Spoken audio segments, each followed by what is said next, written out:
Welcome to another terrific Tips for Business. I'm Terry, your host, and terrific because you all know this already. You can't spell terrific without Terry. And I'm so glad to be here with you today. Today, I have a new friend with me who was actually referred by one of our other guests, which is super cool. I love when that happens. So, if you're a listener or if you're a guest and you have other people that you would love to be able to highlight because they have some great value to add, send them our way. We're always looking to have awesome conversations with amazing people. So, today, I have the master negotiator with us. This is Mr. Greg Williams. And Greg is a people person at heart, and he really just cares for the well being of others. This is why I like Greg. He's a really cool guy. And that's really why he teaches people how to negotiate better to help them increase their value. As a Harvard trained negotiator, with the richness of 30 years of negotiation and reading body language experience, Greg Williams, the master negotiator and body language expert, has taught negotiation and reading body language skills to people throughout the world. Now you know why he's on the show, right? He is an accomplished author, a speaker, a trainer, and is recognized worldwide as a thought leader on the topics of negotiation and reading body language. He's also been ranked 9th in negotiation and 18th in body language of the top 30 gurus in the world on those disciplines. In the capacity of TV news contributor, Greg has also appeared on all of the US major television networks and some even in other countries, which is super cool. He's written 7 books about negotiating and reading body language, and he's currently working on number 8. But most importantly, he is here because he cares about you and he wants to help you be a better negotiator. Remember, we're always negotiating. So, on that note, Greg, thanks so much for joining us this morning. Thank you for the invitation, Terry, and I look forward to dispersing some very helpful information that your listeners will be able to abide by in order to enhance their life. Oh my gosh. And we so need it, especially as business owners and women in business, because I know we have a large women listening audience. What's one of the things that you've noticed over the years that women accidentally do that actually decreases their power when it's in a negotiation? Depending upon the culture, and I always start off with that because there's no one size fits all when you're speaking about negotiation tactics and strategies. So, depending upon the culture in which a woman is actually currently in and or grew up in, a lot of women tend to be more docile than their male counterparts. And it's because they were raised to be gentle and so forth and so on, loving and caring, and to assert oneself was seen as she's a little bit aggressive. Well, that's something that women have to take note of based on the environment that they're in. And at the same time, make sure that they get their point across and not be afraid to do so. And that's one thing that I've seen women do in negotiations. And that can also be a woman's strong suit because if a man thinks, oh, I'm going to show this little woman the ropes and so forth and so on, yeah. Go along with him to see exactly what type of ropes he wants to show you. And while he's doing so, he'll be disclosing his full negotiation strategy to you. Once you understand exactly what that is, you can then tear him apart. Interesting. So while he's doing that, he's leaving little clues for how we actually can get the upper hand in the negotiation. Exactly. That's exactly right. And think about this for a moment. If someone thinks they have the upper hand in a negotiation, a male counterpart in this particular situation, they will become more relaxed and more likely to stumble as they're engaging in the negotiation. Why? Because they have their guard down. They're negotiating in their mind against someone that doesn't possess the skill level that the male thinks he possesses. And thus, he's just going to ramble at times. He's going to disclose facts that one might miss if one was not attuned to what was being said, how it was being said, the body language that also was associated to the verbiage, and the fact that this man thinks no matter what he does, he will not be challenged, or his thoughts, his proposals will not be able to be addressed by his female counterpart. That puts him at a huge disadvantage. So, from a female perspective, be mindful of how you're perceived, first of all. Mm. That in and of itself will allow you to determine how to position yourself. And you actually start positioning yourself before you enter into the official negotiation based on the traits of the person with whom you'll be negotiating. Now, Terry, let's take this to another level. Yeah, Let's talk about a woman negotiating with another woman. Okay, you have a different dynamic there because absolutely. one woman may think she's more dominant than the other, which again goes back to that male dominant thought process or characteristic. And even in situation, the woman that thinks she's more dominant has to be mindful of the fact that, wait a minute, if I project myself as being domineering in this negotiation, how does that position me? How might the other negotiator respond to my positioning? So there are all kinds of dynamics that go into the makeup of a negotiation and how it will flow based on the individuals and the characteristics that they possess that are involved in a negotiation. Interesting. So, is there like a checklist that we could have or that exists that would help us prepare for negotiations so that we can come in with the best foot forward? Yes, there's a checklist, and no, there isn't a checklist. Now, let me tell you what I mean by that. The yes aspect is you need to plan for the negotiation per what you want as your outcome, what you think the opponent really wants as an outcome. And I say what you think is because depending upon with whom you're negotiating, you can assume that the person wants X. And in reality, if the person's an extremely good negotiator, that will be the setup for you to think that person wants X or Y, whatever be the case, while in reality, the person may really want Z. Or the person may set you up to think that he or she wants Z. And in reality, he or she really wants Y. So you have to perform what I call the planning stage of a negotiation to make an assessment of what you think the individual wants, what the individual and you are willing to give, the concessions you're willing to offer to reach the goals that you are willing to strive towards. At what points might there be potential impasses? And if they occur, how are you going to address those? What will you do if by chance the negotiation truly falls apart? And here's another aspect to that: no in a negotiation only means no for the moment. So that's the yes aspect of that.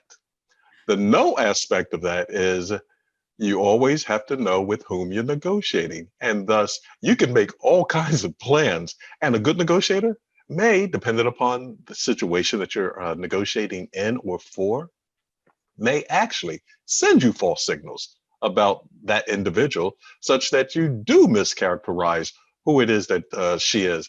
I knew of one negotiator from many years ago that would set himself up by saying to his associates, make sure you know the person that I'm meeting with knows that I do not like to shake hands. And that thought was permeated in the mind of the person with whom this individual would be meeting. Then, as soon as the meeting occurred, the first thing that the individual that said, make sure they know that I don't like to shake hands, the first thing he would do is shake the person's hand. Right away, the person was like, oh, he shook my hand. And that threw the person off of what his or her game was going to be right away. Yeah. So, again, it's how you position yourself in a negotiation that determines how you'll be seen and how others will react to you in a negotiation, which is why you had to be mindful of how you do go about positioning yourself. That's very clever and also really manipulative. That's unfortunate that he did that. Well, you use the word manipulative, and if you think about it, I always say, hey, the word itself may not necessarily convey a negative association to it, because if you're standing on the curb and there's a car coming at you doing 100 miles an hour, and you go to step off the curb without seeing the car, and someone shoves you out of the way, they've manipulated you, but that's in a good way. But to your point, one has to understand also when you're in a negotiation how someone else interprets a particular word. What does that word mean to them? And in having that person's definition of that particular word or phrase, you then know the intent of that individual when that individual uses that word in a negotiation. If I told you the sky was blue, hey, you can say, okay, so it's light outside, make assumptions. But if you don't truly know what my true meaning is, you don't know what I'm truly trying to convey. That's a really interesting point. So before we enter in a negotiation, it might be good to ask some questions to figure out what they interpret different meanings to be of different words or different outcomes or things that they might be looking for. So that way you don't go into it blind. Well, and yes, you're right again. And there's several aspects of how you can collect data, as it were, about someone's characteristics, how they've negotiated in the past. And I teach negotiation tactics and strategies to individuals throughout the world, but in large major corporations also, Fortune 50 top countries, companies rather, throughout this country and throughout the world, Hollywood producers, so forth and so on. And I say that to say there's a plethora of information that you can gather about someone before you even meet them in person for the very first time. And thus you start making assumptions about their character based on how they've acted in the past, et cetera, et cetera, et cetera. Now, the one thing you need to do when you do meet them in person is to start to set a baseline of their body language gestures that they use to convey the thoughts that are in their minds at any particular point in time. And what I in their mind at any particular point in time. And what I mean by that is, okay, you've gathered this information about this individual. So you have assembled a baseline of what you have to understand about that person prior to meeting the person in person. So now, how you go about fact checking that baseline is to observe what they do based on the stimuli that you may insert into a meeting before the negotiation officially starts. So if Hmm. I say, for example, wow, this has really been a good day, hasn't it? And you go, well, every day is a good day. Now, did you notice the slight gesture in the head movement? Like, well, it was almost like shrugging it off too. Those little nuances are signals you can pick up on to tell, well, okay, so maybe the person is not in the best of moods right now. And then you test it by posing another question. Well, how is your day going? And the person says, it's going so-so. Let's get down to business. Okay, now what does that then tell you? That tells you the person is ready to go at it. No, I don't want to have any chit chat. Is that the persona that he is going to project throughout the negotiation? As you enter into and start engaging in that process, you then give another assessment as to, okay, the person's softening up, the person's becoming more stern, et cetera, et cetera. And all of that becomes part of your assumption in your negotiation plan, number one. And number two, you then validate it as you are going through the negotiation process. I love that. We all become the little human lie detectors, right? We've all seen the Mm. show Lie to Me. So, is there any truth in the show Lie to Me with how he determines those little facial ticks? Because it sounds like body language and facial things kind of resonate on a similar level, don't they? Oh, they definitely do. Think about it from this perspective. Your body always wants to stay and be in a state of comfort. Even when you're a baby, if you soil yourself, your body is out of that state of comfort and you cry. And you do so to get attention.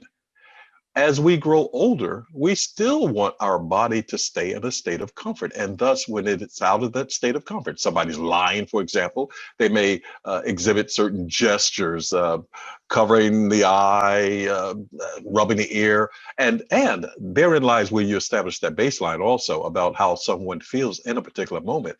But the facial expressions and the body language gestures should always be synchronized with someone's words. Now, there's an exception to that. Okay. The exception is the body language will usually precede someone's words ever so slightly. So if someone nods or shake their head, and then they say yes or no, they are synchronized with their body language and words. And if you're not aware of that synchronization, you can miss the meaning that someone then conveys when they say no, and then they shake their head. Okay. And as a body language expert, I look for little signals like that, even when I'm in hostage negotiation situations, to see where that person's mindset truly is. Here's something else also. From a body language perspective, when the body is out of its comfort zone, it will try to do something to put itself back into the state of comfort, while words may continue to mislead its representation. And thus, if I know I'm lying, and I say, I know I'm lying, and there's a distinct difference between knowing that you're lying and thinking, well, maybe I'm telling the truth or maybe I'm not, and I'm not sure. Because again, the body wants to stay in a state of comfort. If I know I'm lying and I start fidgeting, moving around more than I have previously to that point, I will continue to do that the more I lie. Which Mm. means if you're observing those movements, you can continuously observe the fact that this person is feeling uncomfortable. Now, at that moment, you may not know the person is actually lying, but you know something is causing stress within that person. That person's body is out of a state of comfort.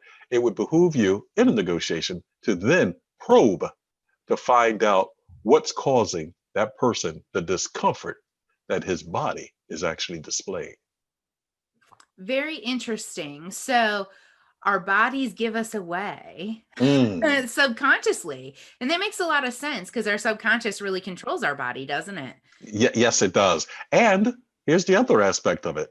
Depending upon what situation you're in, it can also be the reverse. For example, you think you're not feeling well, all of a sudden you don't feel well. So in that situation, your mind is controlling your body, but you've had the feeling of exhilaration pulsate through your body from time to time. And before you realize it, you may be up and moving around more, dancing, doing whatever. And you think, wow, what was the stimuli that caused that? Well, it happened at a subconscious level, but subliminally, you were not even aware that you were being stimulated. And that's something that can also be done through body language in a negotiation. You've heard about having someone follow you via the body language mirroring that you may exhibit or inject into a negotiation. Sure, That's one rapport building, aspect of right? exact that. Yes, yes, yes. It could be rapport building or breaking rapport, depending upon where you are in the negotiation. Everything is going along swimmingly well in the negotiation. So you and I are truly aligned with one another. Then all of a sudden you offer some form of a request, me to make a concession or something of that nature. And all of a sudden I take a deep breath and I go, well, Terry, things have been going well up to this point. Uh-uh. What do you want to do from this point? Do you want to just put this offer to the side and come back and address it later? Or, well, give me your thoughts. Now, that could be a ploy of a negotiation too. But that's what I mean about how you can use such gestures to break rapport, Mm. because now I'm no longer mirroring the happy times that we were experiencing as we were engaging in the negotiation process. And dependent upon what we are discussing at that moment, you may or may not want to make that concession just to get that good feeling that Mm. was flowing in the negotiation back into the negotiation. So there are all kinds of, I'll use your word again, maneuvers that people can use in a negotiation to put it back on track, take it off track, et cetera, et cetera, et cetera. Yeah, it sounds like it. It sounds like this is a really complex process, and it seems like it has to happen in like microseconds. So, you've written so many books about this topic. What's what's one of the best books that you have that you would like to offer that helps us kind of start to train ourselves on picking up these microprocesses? Well, they're actually my last two books. I forget which years I wrote this. I don't know. Are we visual? Yes. Okay, so well, these won't come through. Body Language Secrets to Win More Negotiations. I believe I wrote in 2016. Negotiating with a Bully. I actually wrote in 2018.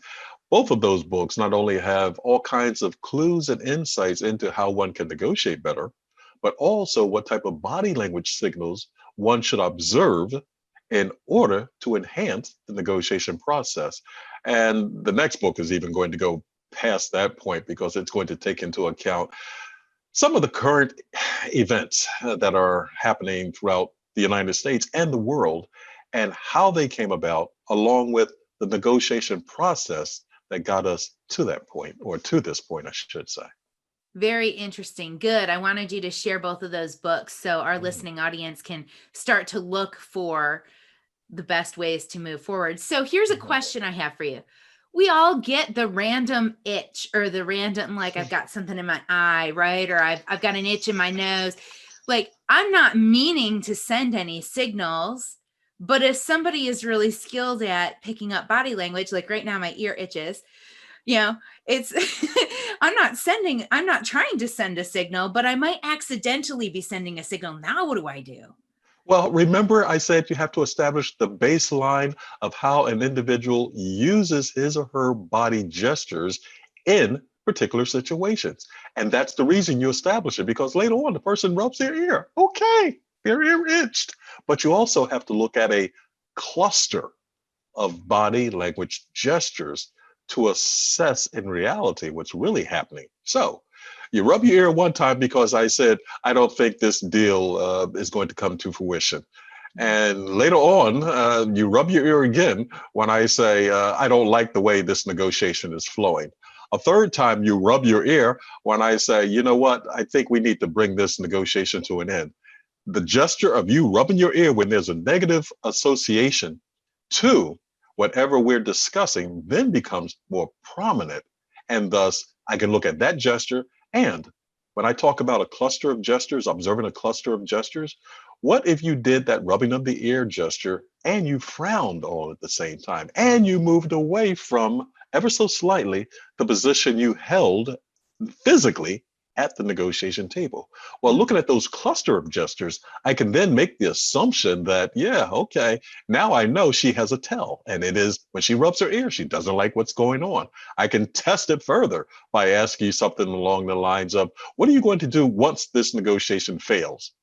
Now listen how I use that question even to position how you might respond to me. And you might say, well, it's not going to fail. Well, no rubbing of the ear. If you then rub the ear again, again, you've given confirmation to that's one of your gestures, a go-to gesture that indicate, well, I'm not comfortable right now. I don't like what I'm hearing, the Interesting. rubbing of the ear, etc. Interesting. So never play poker with a master negotiator. It's probably not a good idea. You know, that's one reason why poker players will oftentimes wear glasses also, because they don't even want eye movement to give whatever hand they're holding away or give any clues to such gestures. But you've heard about poker tails, as a matter of fact. And yeah, they occur. Somebody has a good hand and they'll give a momentary smile. Well, if you observe that and they do it consistently when they have a good hand, you become aware that, hey, now I know she's holding a good hand at this particular moment. I'm going to fold and not bet against her. Exactly. Exactly. Yeah, exactly. Exactly. Okay. All right. So there isn't really a checklist for us, but there are things that we could be looking for before we get into a room with somebody. And I'm sure social media has contributed to the ease of that look Mhm. and research, right? So, what maybe are some things that we want to find in somebody we're about to enter a negotiation with? Do they have bullying tactics?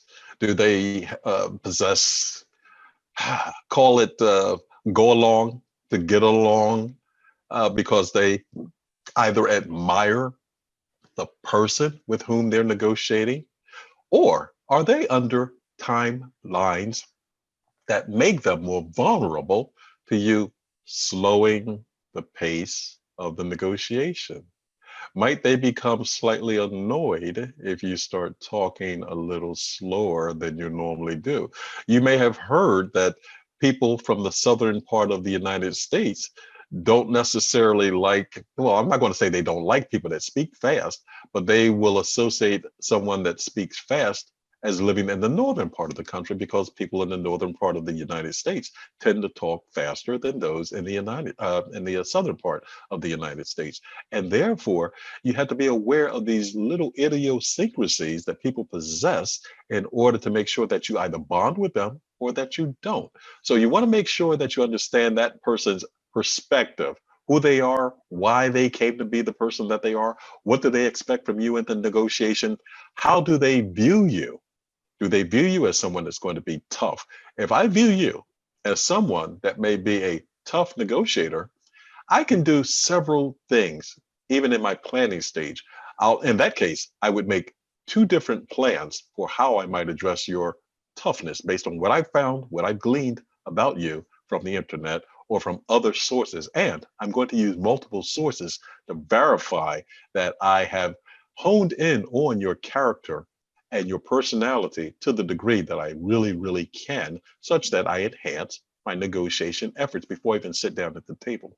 So if I know that you are someone that may become rambunctious in a negotiation, and I know that you've used that tactic as a technique to make someone become intimidated, I may play along with you initially. You may stand up, bang the table, or something like that. I may literally pull away from the table momentarily, or something of that nature, to let you think that, wow, okay, I've used this tactic before. It's working this time too. Then, at some point, once I, again, like I referred to earlier, know where it is that you're headed with this ploy, I may also bang the table harder than you did. And I may stand up and I may literally lean across the table as to put more, um, as to put less distance between you and myself to convey the seriousness of whatever it is that I am saying, such that I now say, look, you think you're intimidating me? Damn it. I'm sorry. Darn it. Two people. We're good. Okay. We're all adults here. We'll let it Okay. slide. Okay.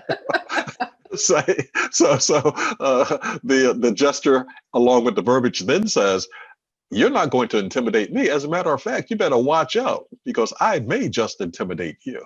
So those are the type of maneuvers you can engage in based on the individual with whom you're negotiating. Again, if you go with a person that goes along to get along, I'm going to be more amenable. I'm going to speak at a pace, and I'll usually mirror the pace of the person with whom I'm negotiating. And in so doing, again, you've heard the cliche, people like people that are like themselves. When you're mirroring someone, they're seeing themselves in the mirror that you are displaying. And thus, of course, they're going to like what they hear and say, or say, hear and see in you, because they are seeing themselves. So, with a go along to get along person, I'm going to let the person know, hey, you have nothing to fear from me. I'm working with you. You and I are on the same side to reach the outcome that's satisfactory to both of us. So, no, I'm not going to browbeat you. I'm going to be respectful of you, et cetera, et cetera. So, you have to adjust your negotiation style again based on the individual with whom you're negotiating. And may I take a quick sidebar real fast, Terry, because Yeah. something just came to mind. Okay. There's a TV commercial that I saw, And it says something about one person is in the process of buying an automobile. And the person goes in, and the salesperson, which happens to be somewhat of an elderly woman, offers the potential customer, or I should say, yeah, the potential customer, a cookie, and tells the potential customer, the cookie is home baked. Mhm. The commercial then goes on to say, so she told you the cookie was home baked, but she just bought them from the store. What else is she lying about? Now, I say I say that to say again, it goes back to the setup of how one presents oneself. That home baked cookie aspect makes someone can put someone into a state of mind of reflection. Oh wow, I remember when my grandmother used to bake cookies. Oh yada yada yada. And while they're in that state of mind, you can really get your points across because the person is in a non-challenging, non-threatening mindset. So it's something that you should also keep in mind when you're negotiating. How can you put that individual, the other individual, into a state of bliss? And while that person is in that state, you can really get that person to acquiesce to more of your requests. Ooh, so being able to take advantage of things like aromatherapy or the warm cookie or the drink helps people to get into that state of bliss. And then, yeah, it does change your negotiation tactics. It kind of eases everything up because everybody becomes more relaxed, right? Oh, and that's the intent. You're absolutely right. The intent is to make that person feel more relaxed in his or her environment. And oftentimes people will say, well, who has the most power in a negotiation?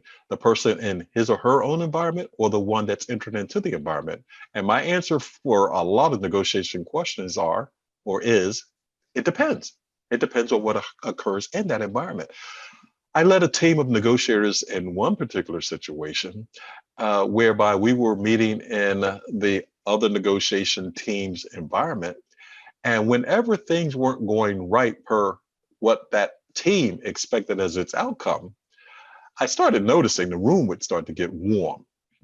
And I said to myself, no, this is not happening. It's just not, it's my imagination. But I took note of the fact that it happened several times after that. And I thought to myself, well, I'll be doggone. They're using a manipulation tactic of comfort to make sure that we start abiding by more of their concession request. And again, and what I finally did was literally just brought the topic right out in the open. I said, one thing I've noticed is every time things aren't going your way, it seems to get hot in here. And the lead negotiator on the other side sheepishly said, well, and I don't know if you can see, I'm actually rubbing my collar now as I'm speaking. Well, yes, we've had problems with our heating system. And I said, okay, you just gave yourself away. Two things happened. Remember, someone will be stimulated to display a certain gesture based on what has been said. I called him out on the fact that the heat temperature was being altered and it seemed to be aligned with when things were not going their way.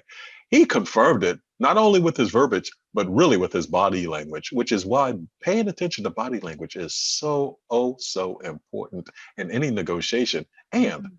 when you're in someone else's environment, you can control it by literally saying what I just said a moment ago about, well, Calling it this out. doesn't feel right. And or if things aren't going the way that you want them to go, you can tell the other person, let's go change the venue. Now, you may recall worldwide negotiations that have occurred with peace efforts between countries where, gosh, I think it was during the Carter administration in the US that he took Menachem Begin and Arafat out for a walk. They had to get away from the negotiation table. Was that Carter? I'm losing track of US presidents now. But they had to literally go for a walk. And the purpose of that was to change the environment, get out of that environment that was not necessarily fostering the type of engagement that was being sought. And by that change of venue, that change of environment, you then change the perspective of the people negotiating. See, and that's interesting. I've heard that one before. And a lot of people in the sales world say that if they're going to go pitch somebody, they ask actually to go to a mutual ground. So they'll go out to a coffee shop or a restaurant or something to get that business owner, decision maker, whoever it might be, out of their comfort zone and into a space where they can't control the environment because they're in a different environment and you're both in a different environment. The challenge there though is if you do that as a sales rep, that environment actually becomes your home turf. And so then you're not actually in a mutual environment. You're in an environment where you're going to win. So I like the idea of going for a walk someplace because now that's someplace that is actually a mutual environment. Yeah, yes, yes. And it's transformational, meaning it's not stagnant. You're moving. You're literally not only moving, but the environment is literally changing as you are moving. And now let's look at that environment of going into someone else's environment versus going to a mutual location also. Now, as a salesperson, you can glean a lot of additional information about someone based on being in their environment. You can see pictures of the prospect that's on a sailboat, hypothetically, playing baseball. You see his family pictures there, et cetera, et cetera, et cetera. And you can also then start to make some assumptions about what that person's life is like. And that can give you insight as to how you might bond with that person. So again, it depends on how it is that you are positioning yourself and with whom it is that you will be pitching in this particular case as a salesperson that you have to be mindful of as to whose environment you want to be in. That person's environment, a neutral environment, and to what degree either will serve your purposes. And that's the real point of making that decision. So, how is that being shifted in today's market space when everybody's meeting via Zoom? We're all in everybody's environment and in our own at the same time. So, how does that change the table a little? Excellent question. Excellent question. Someone's environment, while being physical, can be metaphysical also. And what does that mean? That means the person can be in their head as we are. Whenever we're communicating with someone else, we're thinking about what we might say next, we're interpreting what we just heard, et cetera, et cetera, et cetera. And to the degree that I bring you into my environment because I make you relaxed, number one, letting you know that you have nothing to fear. And if you're aware, you can even sense the tonality of my voice actually became just a touch softer. So when we are in a virtual world these days, there's still ways that you can pull somebody into your domain by allowing them to see what's in your domain. You're saying, hey, I'm open. I don't have anything to hide from you. Now, that's a subliminal thought process, but a lot of times people are motivated to move or act subliminally before they realize what they're doing. You've heard the person say, I don't remember exactly how I got here. Yeah, okay, so you were on automatic. The same thing happens in a negotiation. Someone is feeling good and they just say yes to whatever your request is until you say something that's so ridiculous that they then go, well, huh? Or they may even say yes to that Back because they that get up for into a a minute. repetitive Yeah. mode. Yeah, exactly, exactly. Back that up. Whoa, whoa, whoa. What? Type of thing. So that was an excellent question. Excellent. Well, thank you. I so appreciate all of these amazing insights that you've gleaned over your 30 years doing this. It's obvious this is something that you've really studied and have really not just studied, but applied and Mm, tested and discovered on your own, as well as through the education that you've gotten. I mhm. know my listening audience wants to get engaged with you, wants to get access to those books. So, what's going to be the best way for them to do that? Well, they can always go to Amazon. And I'll tell you one thing about Amazon right now. Amazon has negotiating with a bully priced at $2. $2. Yes. And there's a wealth of information in that book. I think it's listed on our website for, I can't even remember, I think $19 or something of that nature. So that's one way they can get the books. They can reach me at Greg, that's GREG, at the master, MASTER, negotiator, NEGOTIATOR.com. And they can also go to my website, which is themasternegotiator.com. Fantastic, Greg. I've got another question for you, and this one should be interesting because you've been doing this for a very long time. But what's one thing you wish you knew when you first started on this journey of negotiation? The fact that you're always negotiating. That's my tagline now. Mhm. Because some people think, oh, well, I'm just passing out information, just exchanging conversations, yada, yada, yada. While you are doing that, you are giving those inside clues and cues as to how you might act when you are officially sitting down at the negotiation table. And remember when I said earlier on in this conversation, you have to establish a baseline for how people use different gestures per what those gestures mean to them. When you're engaged in just any type of open conversation, you are giving those insights away for free. A lot of times, I'll walk into an environment when I'm hired by a high net worth client, and I'm literally there to observe someone's body language that's not even aware that we are going to be entering into a negotiation. Some of my high net worth clients have me do just that, such that I can lay the groundwork for how someone's body language is being used by them in a calm situation, a non threatening environment. And thus, I wish many years ago I realized not only the value of being able to read body language, but the fact that you're always negotiating because you're always giving clues into whom it is that you are. That's so amazing. And it is definitely something that we all need to take a moment, be a little more self aware when we're going to walk into a Mm. space and acknowledge what it is that we want or what we desire from this interaction. And so that way you can be putting your best foot forward, literally, in every conversation. Oh, definitely so. Definitely so. Always, always be aware and be mindful of the environment in which you find yourself. Always. Yes. Because you never know when those tips and nuggets that you've accidentally given away are going to come back and be Hmm. used against you. Oh, that's the honest to God's truth for sure. Definitely so. And to that end, if you look at it from a positive perspective, also, people will migrate towards you based on how you project yourself also. Take into account someone that walks into a large, let's say, ballroom, and look at it from two perspectives. The first person walks into that large ballroom and literally starts walking around as close to the walls as they can. Contrast that to the individual that walks into that large ballroom and literally walks right through the middle of it. No hugging the walls or anything else. That in and of itself conveys confidence of the second person versus the first person. Now, can you use it as a ploy? Yeah, you could use it as a ploy, but I should say, in most likely the case, that individual that walks through the middle of the room is saying, "Hey, I'm here. I'm not fearful of what's here.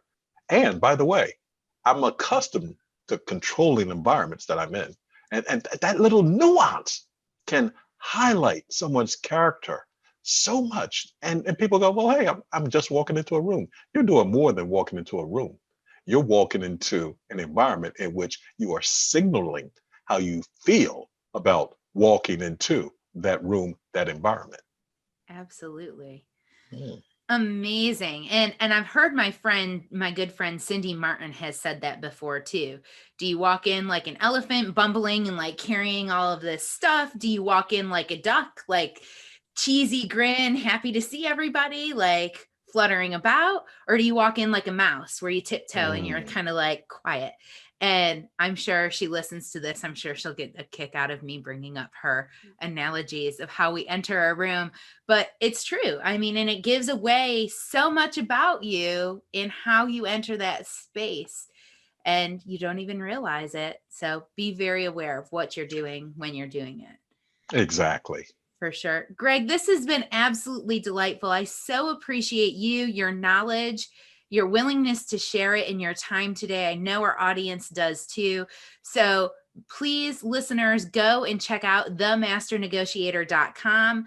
Get in touch with Greg at themasternegotiator.com so that you can get access to these books and this knowledge so that you can win those deals that you really want to win, that you can help and have the impact that you really want to have with your business. Because ladies, we're not cold if we know what we want. It's all about how we approach the situation. So thank you so much for being here. Thank you, listeners, for listening. Terry, and thank you for inviting me and giving me the opportunity to share with your listeners the insights that they can use to improve their lives. Absolutely. Anytime. We might need to do this again because it was so good. Till Thank next you. time.